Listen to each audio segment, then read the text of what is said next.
लगा है। हम सब जानते हैं कि कोरोना ने हमारी आदतें और हमारे क्रियाकलाप लगभग बदल से दिए थे। हमने सब ऑनलाइन काम भी शुरू कर दिए थे, चाहे वे ऑफिस के काम हो, चाहे वो अध्यापन हो, यहाँ तक कि घर का सामान लाना है, घर की जरूरतों की चीजें भी हमने ऑनलाइन लेनी शुरू कर दी थी। धीरे धीरे हालात पर काबू भी हमने पाया। हम अभी सामान्य जनजीवन की ओर पलटने ही वाले थे कि अब ये ओमिक्रॉन वेरिएंट ने फिर हमें सावधानी से जीने का अलार्म दे दिया है। कोरोना का नया वेरिएंट ओमिक्रॉन चिंता का विषय बना हुआ है।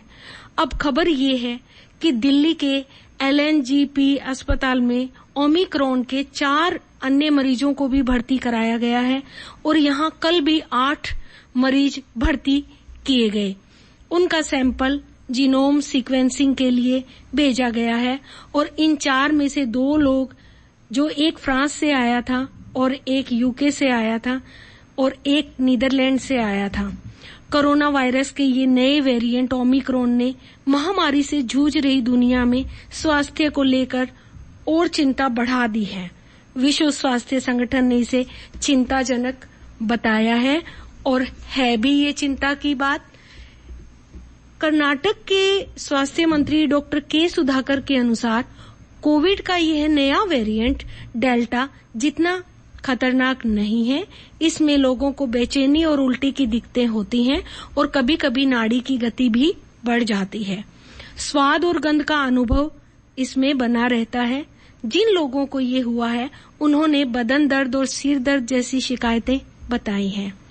सखियों, कोरोना वायरस के प्रकोप से लंबे समय से बंद पड़े जो विद्यालय विभिन्न राज्यों में खुलने शुरू ही हुए थे कि फिर से इस नए स्ट्रेन ने दस्तक देकर हम सबको चिंतित कर दिया है।